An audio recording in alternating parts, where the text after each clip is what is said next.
2024 లేదా 25లో డిగ్రీ లేదా బీటెక్ చదివారా? సాఫ్ట్‌వేర్ జాబ్ కోసం ఎదురు చూస్తున్నారా? అయితే కోడ్ జ్ఞాన్ 100 డేస్ కోర్సులో చేరండి. జాబ్ సాధించండి. Welcome to Suman TV. నేను మీ సుమన్ టీవీ నాగ్. జూన్ నుంచి డిసెంబర్ వరకు కనుక మనం చూసుకుంటే వృశ్చిక రాశి వారికి ఎస్పెషల్లీ విమెన్కి ఏ విధంగా ఉండేటువంటి అవకాశం ఉంటుంది. ఎందుకంటే ఉగాది నుంచి కనుక మనం చూస్తే ఈ ఇయర్ యుద్ధ వాతావరణం చూసాం. షష్టగ్రహ కూటమి వల్ల మార్పులు చేర్పులు వాతావరణంలో చాలా చూస్తున్నాం మనం. టెక్నాలజీ పరంగా చూసుకున్నా కూడా చాలా చేంజెస్ చూస్తున్నాం. ఏ టెక్నాలజీ కూడా వచ్చేస్తుంది. సో రకరకాల వాతావరణ మార్పులు కూడా వస్తూ ఉన్నాయి అనమాట. సో జూన్ నుంచి డిసెంబర్ వరకు వృశ్చిక రాశి వారికి ఏ విధంగా ఉండేటువంటి అవకాశం ఉంది, వేదిక ఆస్ట్రాలజీ ఏం చెప్తోంది అనేది ఈరోజు మనతో పాటు వేదిక ఆస్ట్రాలజర్ ఉమా గారు ఉన్నారు. అది వారి మాట్లాడి తెలుసుకుందాం. హలో ఉమా గారు. హలో నాగరాజ్ గారు. వృశ్చిక రాశి వారికి ఎస్పెషల్లీ విమెన్కి ఏ విధంగా ఉంటుందండి జూన్ నుంచి డిసెంబర్ వరకు? తప్పకుండా అండి. వృశ్చిక రాశి వాళ్ళకి మనం మాట్లాడుకుంటే ఎస్పెషల్లీ ఉమెన్ కోసం మాట్లాడుకుంటూ ఉన్నాము. సో వీళ్ళకి ఏంటి అంటే అసలు వీళ్ళకి ఎలాంటి ఆరోగ్య సమస్యల విషయంలో జాగ్రత్తగా ఉండాలి అని చెప్పి ఆస్ట్రాలజీ చెప్పిందో మనం ఒకసారి చూద్దామండి. అయితే వీళ్ళకి రక్త దోషము అనేటువంటిది లేకుండా, అంటే బ్లడ్కి సంబంధించిన ఇష్యూస్ ఏమీ లేకుండా, అది ఆడవాళ్ళ పర్సనల్ థింగ్స్ అయినా కావచ్చు, నార్మల్గా ఉండేటువంటి బ్లడ్ ఇన్ఫెక్షన్స్ కానీ, స్కిన్ ఇన్ఫెక్షన్స్ కానీ, డెంటల్ ప్రాబ్లమ్స్ కానీ ఇవి కూడా కావచ్చండి. ముఖానికి సంబంధించి కూడా కావచ్చు. సో ఇలాంటివి లేకుండా వృశ్చిక రాశి స్త్రీలు తప్పకుండా చాలా జాగ్రత్త పడాలి. దీంతో పాటుగా నెర్వ్ సిస్టమ్ అండి. ఇందాక ముఖము అని ఎందుకు అన్నానంటే అష్టమాధిపతి బుధుడు అవుతారు కాబట్టి ఇక ముఖానికి సంబంధించినటువంటి వ్యాధులు, హెల్త్ ఇష్యూస్ అనేటువంటివి కనబడతాయి. అయితే బుధుడు సిగ్నిఫైస్ ఏంటి అంటే నర్వస్ సిస్టమ్, నరములకి సంబంధించిన బలహీనత, నీరసము, తరువాత ఈ జ్వరములు, తర్వాత ఈఎన్టీ ప్రాబ్లమ్స్, చెవి కానీ, కన్ను కానీ, ముక్కు కానీ సంబంధించినటువంటివి ఏవైనా. సో వీటికి సంబంధించినటువంటి జాగ్రత్తలు తప్పకుండా తీసుకోవాలి. అండ్ ఖచ్చితంగా 12th లార్డ్ శుక్రుడు అవుతూ ఉన్నారు. బాగా గుర్తుపెట్టుకోండి, వృశ్చిక రాశి స్త్రీలు పర్సనల్ లైఫ్లో, అంటే పర్సనల్ లైఫ్ అని అంటే హార్మోనల్ ఇంబ్యాలెన్సెస్ వల్ల, అంటే పీసీఓడి కానీ, పీసీఓఎస్ కానీ వీటికి సంబంధించిన హెల్త్ ఇష్యూస్ వచ్చే అవకాశములు ఉంటాయి. అంటే మీకు అర్థం అవ్వడం కోసము మనం ఉన్నటువంటి ఆరోగ్య సమస్యలను 5గా విభజించి చూస్తే కనుక అందులో మొట్టమొదటిది దోషజ రోగం అని చెప్పబడిందండి. దోషజ రోగముల్లో ఏముంటాయి అంటే వాత, పిత్త, కఫ దోషములు ఉంటాయి. వాత దోషము అని అంటే నొప్పులు కానీ, కీళ్ళ వాతము, పక్షవాతము, వెన్నుపూసకి సంబంధించిన ఇబ్బందులు, జాయింట్ పెయిన్స్ కానీ వీటికి సంబంధించినవన్నీ కూడా ఈ యొక్క వాత దోషంలోకి వస్తాయి. పిత్త దోషము అంటే ఎసిడిటీ కావచ్చు, గ్యాస్ట్రిక్ ట్రబుల్ కావచ్చు, కాన్స్టిపేషన్ కానీ, స్మాల్ ఇంటెస్టైన్, లార్జ్ ఇంటెస్టైన్ కానీ, ఆర్ లేదు అనుకుంటే అల్సర్లు కానీ, ఈ యొక్క జీర్ణ వ్యవస్థకి సంబంధించినవన్నీ కూడా పిత్త దోషంలోకి వస్తాయి.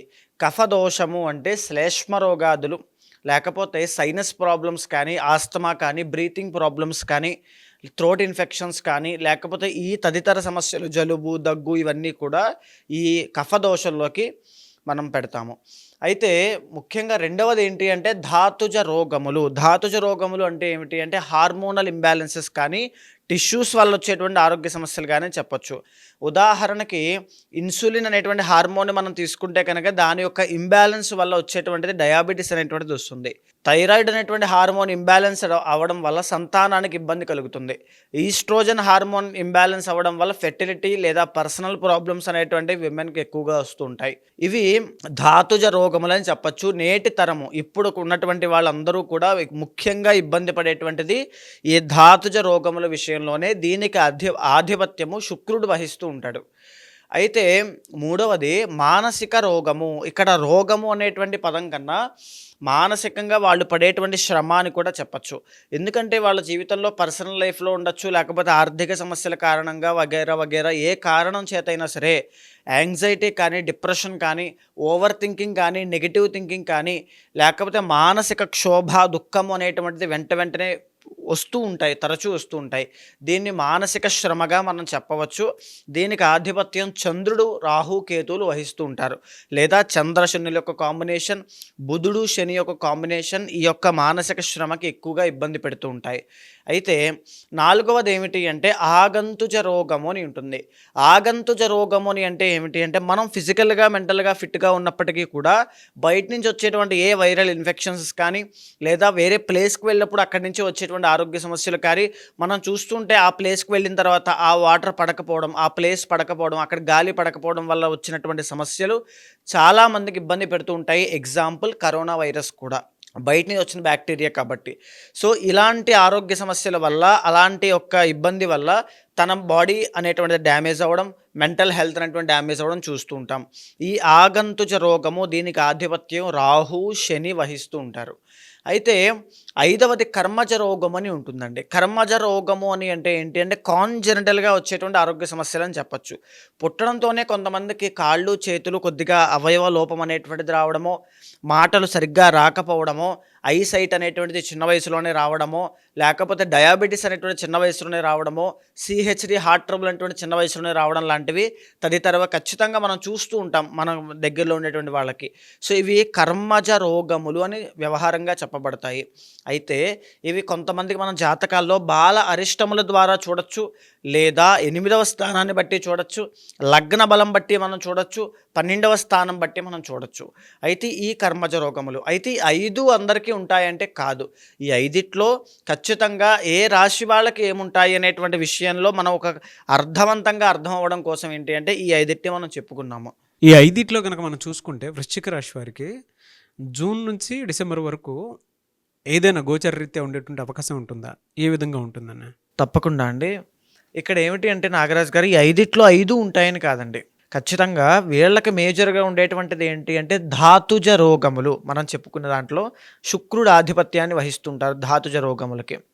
సో దీనివల్ల ఏంటి అంటే హార్మోనల్ ఇంబ్యాలెన్సెస్ కానీ, పీసీఓడి కానీ, పీసీఓఎస్ కానీ వచ్చేటువంటి అవకాశములు చాలా ఎక్కువగా ఉంటాయి. సో తద్వారా పర్సనల్ లైఫ్లో మెరిటల్ లైఫ్ ఇష్యూస్, సో ఆ పాయింట్ ఆఫ్ వ్యూ మనం చెప్పుకోవాలంటే ఎక్కువగా వచ్చే అవకాశం ఉంటుంది. ఎవరైనా సరే వృశ్చిక రాశికి సంబంధించినటువంటి వాళ్ళు ఎవరైనా వ్యసనపరులు, అలవాట్లు ఉన్నటువంటి వాళ్ళు, అడిక్షన్స్ ఉన్నటువంటి వాళ్ళు ఎవరైనా ఉంటే వాళ్ళు చాలా తీవ్రంగా, చాలా జాగ్రత్తగా, బాధ్యతగా ఆరోగ్యాన్ని చూసుకోవాలండి. ఈ మాట చాలా గుర్తుపెట్టుకోండి. ఆగంతుజ రోగము అనేటువంటిది కూడా వీళ్ళకి బాగా ఎఫెక్ట్ అవుతుంది. అంటే బయట నుంచి ఏదైనా వైరస్ వచ్చినప్పుడో, లేదా ఏదైనా ఇన్ఫెక్షన్స్ కానీ, వైరల్ ఇన్ఫెక్షన్స్, వైరల్ ఫీవర్స్ కానీ ఏదైనా వచ్చినప్పుడో వృశ్చిక రాశి వాళ్ళకి చాలా ఎఫెక్ట్ అవుతారు. ఆ విషయంలో చాలా జాగ్రత్తగా ఉండాలి. కానీ వీళ్ళు ఒరిజినల్గానే వీళ్ళ బాడీ కానీ, ఫిట్నెస్ కానీ, ఫిజికల్ స్ట్రెంత్ కానీ చాలా ఎక్కువ, వెరీ ఎనర్జెటిక్, బికాజ్ అలా అధిపతి కుజుడు అవుతారు కాబట్టి.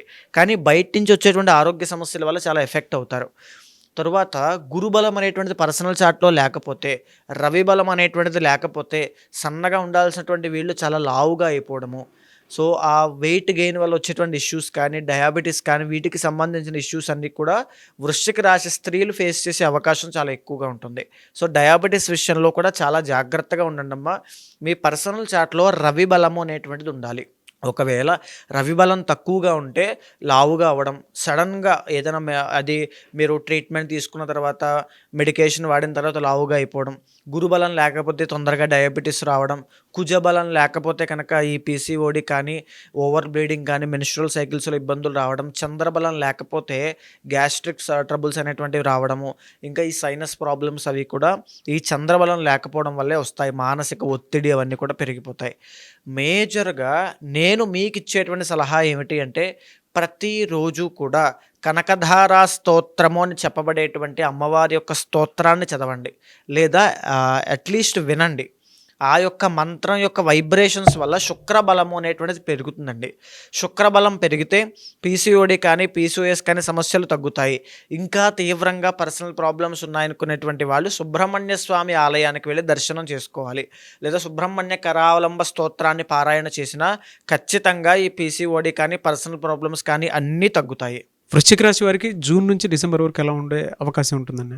మేజర్గా నాగరాజు గారు ఇక్కడ ఏంటి అంటే వీళ్ళకి మే 15 దగ్గర నుంచి గురుబలం అనేటువంటిది తగ్గింది. గురుడు జాతకంలో వీళ్ళకి 8వ స్థానంలో ఉన్నారండి.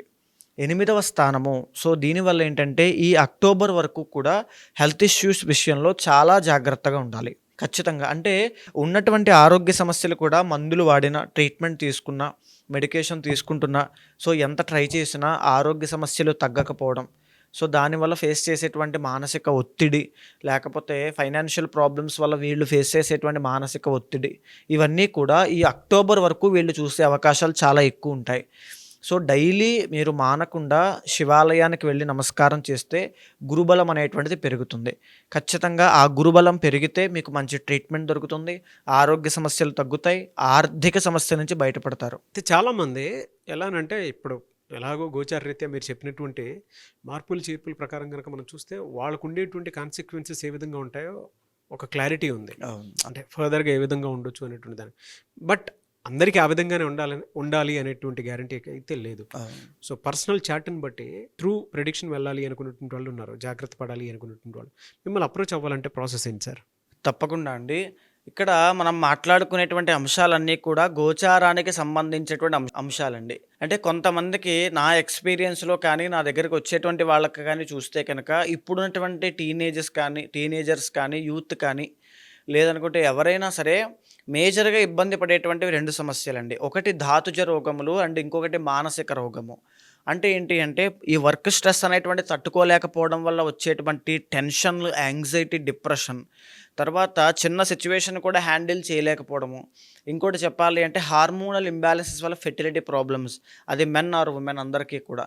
సో ఇది చాలా ఎక్కువగా చూస్తూ ఉన్నాను. సో దీనివల్ల ఏంటి అంటే అందరికీ కూడా ఒక బెస్ట్ రెమెడీ చెప్పాలనేటువంటి విషయంతో ఈ గోచారానికి సంబంధించినటువంటి స్టడీ మనం చేసి చెప్పడం జరుగుతోంది. అయితే మీ పర్సనల్ చార్ట్ అనేటువంటిది చాలా ఇంపార్టెంట్ అండి. అక్కడ మీ లగ్న బలం బాగుంటే మీకు సంపూర్ణ ఆరోగ్యం ఉంటుంది. లగ్నంలో గురుడు బాగుంటే ఆరోగ్యం ఉంటుంది. 6వ స్థానం పాడైతే ఖచ్చితంగా ఆరోగ్య సమస్యలు వస్తాయి. ఒక పర్సనల్ చార్ట్ చూసిన తర్వాత ఎలాంటి ఆరోగ్య సమస్యలు ఏ సమయంలో ఏ కారణం చేత ఎలా వస్తాయి, ఎప్పటి వరకు ఉంటాయి అనేటువంటి దాన్ని కూడా చెప్పొచ్చు. ఎలా చెప్పొచ్చు అంటే 6th హౌస్ని, 8th హౌస్ని, 12th హౌస్ని బేస్ చేసుకున్న తర్వాత ఆ గ్రహాల యొక్క కంజంక్షన్ని, కాంబినేషన్ని చూసిన తర్వాత తెలుస్తుంది. అయితే తప్పకుండా ఎవరైనా సరే ఇలాగా పర్సనల్ చార్ట్ చూపించుకోవాలనుకునేటువంటి వాళ్ళు మీకు కింద కనిపించే నెంబర్కి కాల్ చేస్తే మా వాళ్ళు మీకు పూర్తి వివరాలు అందిస్తారు. మీ జాతకం చూసిన తర్వాత ఆరోగ్య సమస్యనే కాదు, ఎలాంటి ప్రాబ్లంతో అప్రోచ్ అయిన వాళ్ళకైనా సరే ఒక మంచి మార్గము చూపించడము, ఆ ఉన్నటువంటి దోషానికి శాంతి పరిహారములు ఆచరింప చేయడము, ఆ మంత్రోపదేశం ఇచ్చి మంత్ర అనుష్ఠానం చేయించడము, దైవ మార్గంలో నడిపించి భగవద్ అనుగ్రహం కలిగేలా చేస్తాను. ఎనీవేస్ థ్యాంక్ యూ అండి. థ్యాంక్ యూ సో మచ్ అమ్మగారు. నమస్తే అండి. చూసారు కదండి ఈ వీడియోపై మీ అభిప్రాయాన్ని కమెంట్ బాక్స్లో పోస్ట్ చేయండి. మీరు కనుక through Vedic astrology personal chart చూపించుకోవాలి అనుకున్నటువంటి వాళ్ళు ఎవరైతే ఉంటారో ముందుగానే జాగ్రత్త పడాలి అనుకున్నటువంటి వాళ్ళు త్రూ వేదిక్ ఆస్ట్రాలజీ స్క్రీన్ మీద ఉమాగారి కాంటాక్ట్ నెంబర్ కనిపిస్తుంది. దానికి మీరు కాల్ ఆర్ మెసేజ్ వాట్సాప్ చేసినా సరే డెఫినెట్గా అప్రోచ్ అవ్వండి. ఈ వీడియోని లైక్ చేయండి, షేర్ మాత్రం తప్పకుండా చేయండి. ఇలాంటి మరిన్ని వీడియోస్ కోసం మా ఛానల్ ఫాలో అవ్వండి. Thank you.